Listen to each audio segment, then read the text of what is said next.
What's up, guys? Your boy Onyxe back with another review of the Real Housewives of Dubai. This is episode 5 review. First and foremost, before I get started, thank you to all my subscribers for supporting my channel per usual, and especially thank you to everybody who particularly watches my Real Housewives of Dubai reviews. It means a lot to me because I love doing them, and I gotta say, I was surprised by how well the last review did. Thank you. But anyways, let's get started. So the show starts opening up with Starberry and her husband Sergio. And I do have my notes, but the reason I won't need to refer to my notes so much, spoiler alert, I'm re-recording this because the first recording got messed up. So a lot of things are still in my head, but I will refer to my notes when necessary. So first of all, let's get started. Scene opens with Starberry and Sergio in their new home. Mind you, this new home is still getting work done, so it's not 100%. It's unfinished basically, but I know one thing's for certain. Not only is Starberry and Sergio happy to be in their new home, I know Michael is happy to have his home all to himself once again, because woo child, having Starberry and Sergio underneath your roof for 3 months must have been very taxing on his sanity. Even though that's his homegirl, yeah. But anyway, so the scene starts off nice. And while the home's getting renovated and stuff like that, Ayan comes over, and she's the first person of the girl group to come visit Starberry in her new home. They get to talking and stuff like that. First and foremost, I gotta say this: I'm loving the blossoming friendship between Starberry and Ayan. It's very beautiful. While whatever happens later on in the season between Ayan, Lisa, and Starberry may not be to my personal satisfaction, I'm still very happy to see this friendship on television, especially how Ayan and Starberry did not see eye to eye season 1. So I'm happy for that. During Ayan's visit, Sergio brings up wanting to have a baby. Now I'm going to say this much. I said more my now deleted review, but I'm going to try to make it quicker. While I'm not a fan of Sergio, he does irk my spirit. Trust me, he irks my spirit. I genuinely believe not only does he want to be a dad, he will be an amazing father. But there comes the problem. Not only has Starberry had kids of her own, Starberry 45. And every time that baby conversation is brought up, regardless if it's Sergio, her friends, or even the crew ask her a question in the confessional, Starberry is not keen on having a kid. And another thing, I'm going to make this real quick because I kind of dilly-dally on this part too long. I gotta say, I'm really loving Starberry this season. A complete 180 from her first season on the Real Housewives of Dubai. First season, I thought she was a bitch, just not a cool person. This season has made me a liar. Thus far, she has been amazing. Amazing on screen. Amazing her confessionals, looks, just person, everything. She's been very enjoyable to watch. I actually enjoy watching Starberry on my Chromebook screen. Very, very good. Before I would think, I don't want to see much of her. She's whatever. I absolutely enjoy her. She is amazing on television. Amazing. Such a big personality. Especially when considering her rigid upbringing. Surprised, but nonetheless amazing. Let's move on though. The whole baby talk. And not only the baby talk seems very something that's uncomfortable to Starberry, because like in her heart, she ain't really feeling it. Ayan brings up like, do you guys see having the baby gonna happen? Because if it's gonna happen, you guys need to make it happen soon. And which it's because times are ticking. However, this is what I'm gonna say, and I'm gonna keep it brief. Starberry got married to a younger guy. Sergio married an older woman. An older woman who has kids already. More than one. Thing is, when you have your kids, and at a certain point in your life, you're like, I'm good. I don't feel like changing diapers, having to be responsible for a young one, watch them, having to grow up, take them to the doctor constantly, till they get a certain age. Because I know, once upon a time, my mom really, really wanted a girl. And I'm pretty sure she still would love to have a girl, but obviously not the age for no one, nor is my mom seeing anyone. My mom has 4 boys, me and my 3 younger brothers. After giving birth to my 4th brother, my mom gave up on the idea of having a girl. and she was just, satisfied with her boys. My thing is this: Sergio marrying an older woman who already has her kids, and Stamberg giving a young man who wants to start a family. That is going to be a conflict, because if they don't figure out a way to deal with that sooner than later, they're not going to last. And that's not even mean like, being a hater, being pessimistic. It's just, it's not going to work.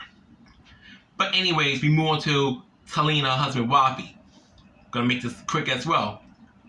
Wafi is so attractive, so sexy. Talene, you got a very good looking husband. My thing is this though, I am kind of feeling for Talene with Wafi and her family, and even his family wanted her to have a boy. They have 2 young girls together, 2 beautiful little young girls. But because I'm trying to get the saying right, because of the religious beliefs and how he was raised, Wafi wants a boy so he can have a son heir, because he pretty much have an heir to when he's ready to pass on his wealth to the next generation.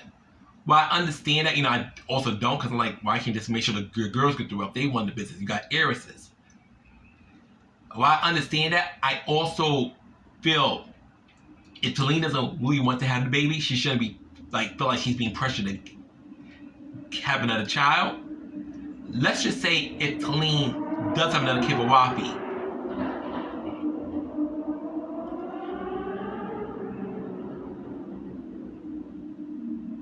my bad. I can't control what happens on outside. That's why I'm inside. If Talene were to have another kid with Wafi and she gives birth to yet another girl, I honestly want them off her back. I really do. And during her sit down with her husband, talk about family stuff, potentially having another child. Also, I want to quickly say this. Talene also brings up she had a dream about having a baby boy, obviously, but the baby had blue eyes. She's like, well, if the baby got blue eyes, I don't think you're the father. But it was a joke. Obviously, no infidelity took place. It was just a little joke, fun joke. But during that scene, Talene talks about a situation that happened from the day prior. Because from episode 4, during the Queen's dinner, Talene pulls Stamberg aside to speak about Sergio. As for those who watched my previous review or watched the show. During that time, according to what Brooks had heard, she heard Stamberg and Lisa have a conversation about this, Talene pulling Stamberg to the side. Stamberg, according to what Brooks had heard, Stamberg told to Lisa that, I don't know why Talene pulled me to the side. We're not even close like that. But like I said, instead of Talene listening to her friend, which most people do in the case, and because honestly, why should you not trust your friend? Talene goes to the source. She calls Stamberg. She's like, hey Stamberg, according to Brooks, you said that you didn't appreciate me pulling you to the side to discuss the situation, the potential situation between you and Sergio. Stamberg like, that never happened. And Talene like, well, you didn't speak to Lisa about that? Stamberg like, Talene, that never happened. I can call Lisa right now and she will vouch for me. They call Lisa. Lisa's like, and mind you, Lisa and Stamberg are not exactly fond of one another. They get along just to get along. But they are not by no means friends. Lisa's like, I don't even like Stamberg, but I gotta defend her on this one. Talene, that never happened. That never happened. Only thing Stamberg was confused why she was pulled to the side. But obviously, after you two had a conversation, she understood and she was thankful for it. But that was it. Stamberg never once made any snarky remarks about you pulling her to the side. So now Talene's like, you know what, Brooks? I feel like you're instigating. She's telling this to her husband, Wafi. She's like, I feel like Brooks, I know she has my homegirl, I've known her for 10 years, but I feel like Brooks is instigating, which is going to be an issue later on, which I'll speak on in the review. So we get to the next scene. Sarah is getting to know this guy, Akeem, which I spoke before. Akeem is the handsome model dude that she met that lives in Germany, that might be moving to Dubai, who knows. And while getting to know Akeem, Sarah tests him by having him hang out with her son, just one-on-one. And while I may not be a fan of that per se, I feel like it's too soon. I also do think Sarah knows what works for her and her child. And until she shows otherwise, I'm going to give Sarah the benefit of the doubt that she's moving correctly, how to handle, how to assess the situation. So just please be careful, Sarah. I don't want you to get hurt. I dang sure don't want your child to get hurt. So Akeem hangs out with Sarah's son. He takes him to get slushies and they play basketball. Overall, seems like a very good experience. Sarah is warming up to the guy. The guy sees, Akeem seems like potentially someone Sarah can make a relationship with. They're still on friend terms, but there's a chance for romance. And another thing I want to I did not notice, but Akeem is also Muslim like Sarah is. So with them sharing the same religious beliefs, I think that's even a better chance of them being a good match for one another.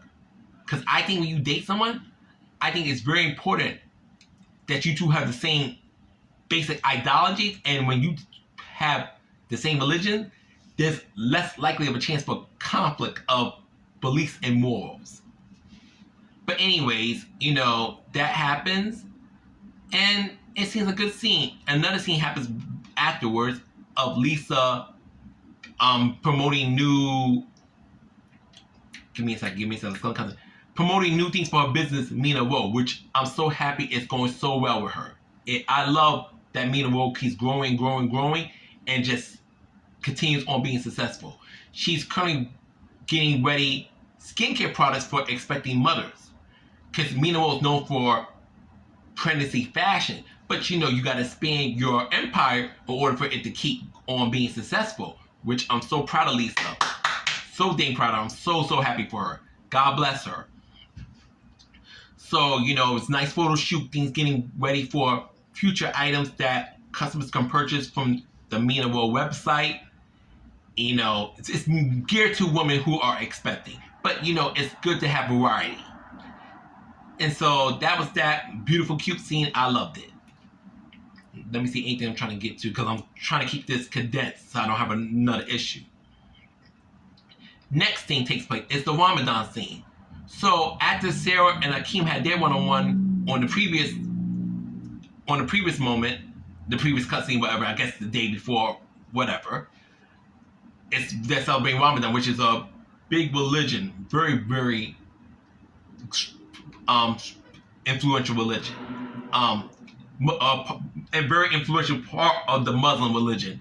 Forgive my brain just going zoom. Sorry about that. A big part of the Muslim religion. So during Ramadan, they're eating now after they fast. For the time they need to fast, they're not enjoying their food. It's Sarah, her friend Saba, who I really, really enjoy, and I like her part on the show. I don't think she's boring to me. I feel like she fits the role she's on the show just properly. One thing I would say about Saba, though, I do want to see some solo scenes of her, because when I see her with Sarah, sometimes she feels like Sarah is like an extra. And I like to see this. I want to see more Saba just on her own. But anyways, let's get back on topic. So it's Sarah, Akeem, Saba, Ayan, Brooks. So, the girls all have to meet Sarah's potential boo. And, they ask him questions about his life and stuff. He tells the girls, pretty honest with the girls. Ayan comments on his looks. And then Sarah reveals to Ayan that, like her, Akeem is also a model. He's a sports model. And Ayan I knew why you look good. We're in the same profession.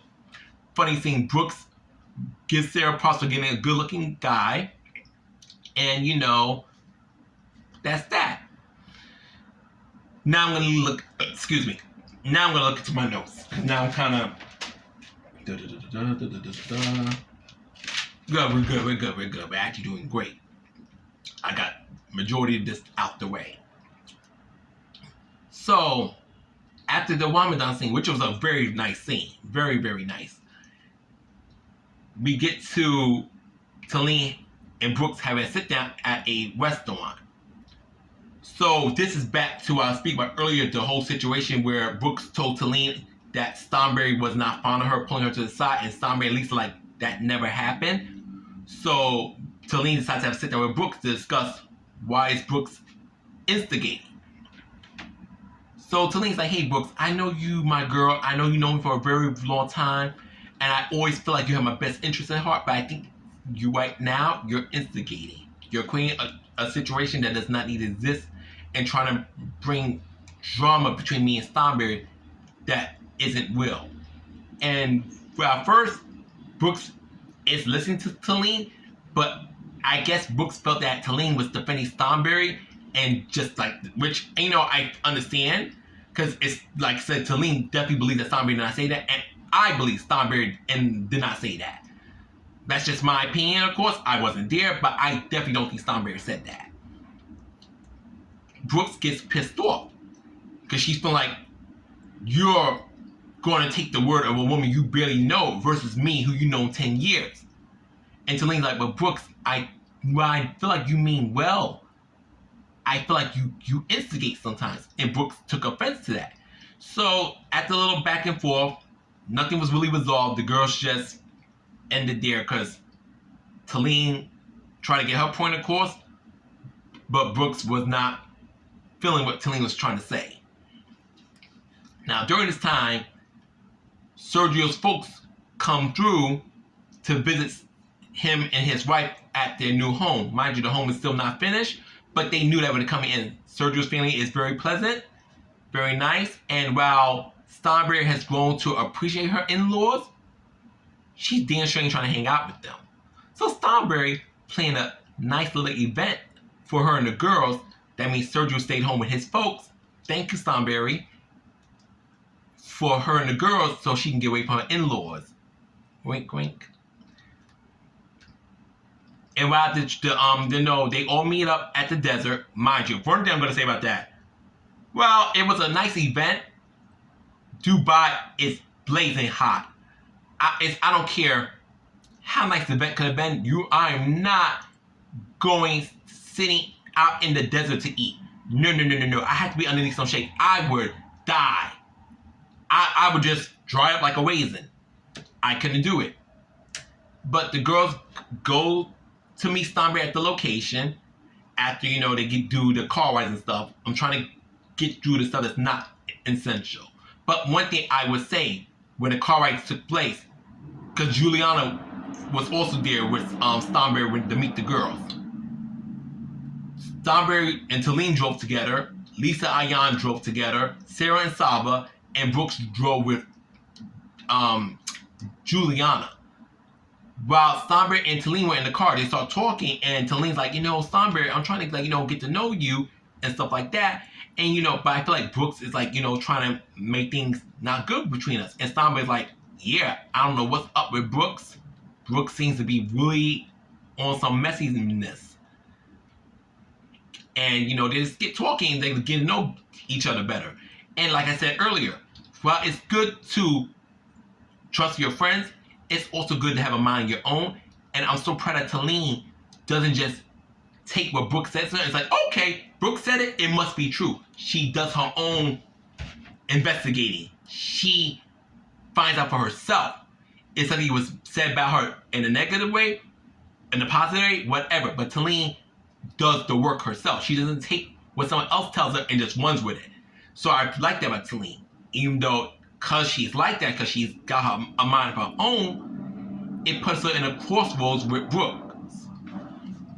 So after the girls had the little event in the desert, fun, silly event, also during that time, because Ayan was, just vibing with Thornberry as they've been doing, Brooks makes a comment in her confessional that it's eating Lisa up, that Thornberry and Ayan are getting closer and closer as friends, and she's losing her best friend.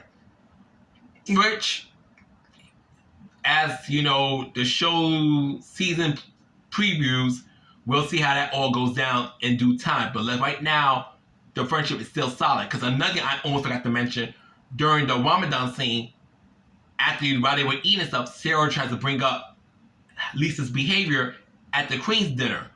And Ayan shut that down real quick, in a respectful way. But I love that Ayan shut that down. Because, I love Sarah. I love me some Sarah. Sarah's my girl. Sarah did not ask that question out of concern. She asked that question to be messy. But Ayan said, look, Lisa's been busy with her business. Her mom just went back to the States, take care of family. She got a lot on her plate. So she maybe had an off day.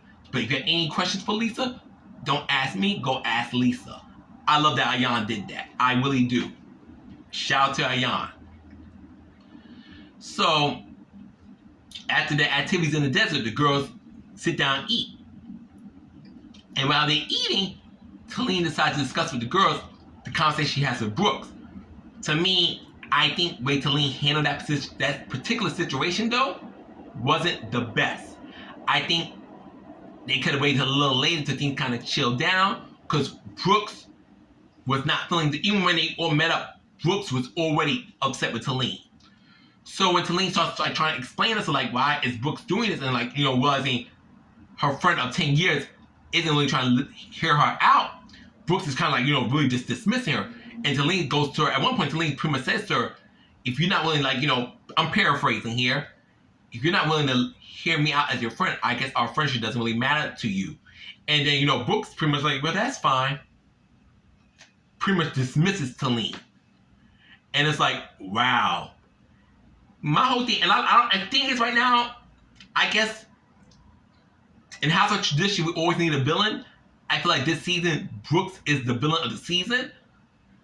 I like Brooks. I do not despise Brooks, but Brooks, I don't know how to say this. I'm trying to figure out how to say this without saying too many curse words, obviously. And not just because of monetization, just don't feel like cursing. Plus, I'm tired from having to re-record this.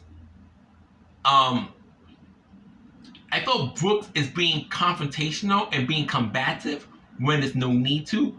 It's like starting drama for the sake of starting drama, like between her and Starberry. That situation with Talene with JJ didn't need to turn to a fallout between her and Starberry. I don't know why Brooks was so passionate about that when Talene herself did not care. And now it seems like Brooks is going to have an issue with Talene as well. I mean, it wouldn't be Housewives without a villain. I'm just not happy that Brooks got to take the role of the villain. But maybe it should be vindicated down the line. Who knows? But overall, this was another spectacular episode. And like I've been saying before, Season 2 of The Real Housewives of Dubai has been nothing short of amazing. Every woman is bringing it. Not a dull, not single. Even when Talene called Saba boring on Twitter a couple of weeks ago, even Saba entertains me. These girls are amazing, and if we do get a season 3, we are blessed to get a season 3 of The Real Housewives of Dubai. I want all the ladies to come back, and please bring back Nina. Even if you have to put Nina in the friend of role, please bring back Nina. I miss Nina. But that's my review pretty much right there. I'm looking forward to episode 6 next Tuesday. The Real House of Dubai has been great. I hope more people tune in over time. Thank you for watching my reviews. If any additional comments you want to add that you think I left out that I should have spoke about, feel free to leave them in the comments. I'll definitely give you my thoughts on them. Whether I'm at work, during some quiet time, you know, Lotto keeps me very busy, annoyingly busy depending on the customer. And, you know, just whenever. But once again, thank you for supporting my channel. It means a lot to me. Thank you. I appreciate it. Like I said, this internet thing, this YouTube thing really helped get me out of my shell, allowed me to express myself a lot better. So I'm very thankful for this. And I just hope more people tune into The Real Housewives of Dubai. It's a really good show. I wouldn't be doing all this if I thought the show was ass. Please give the show a shot, especially if you could call yourself a Real Housewives fan. That's all I gotta say. Peace, take care, honest way out. Love you. Good night, good morning. Be safe and treat people the way you want to be treated. Ciao.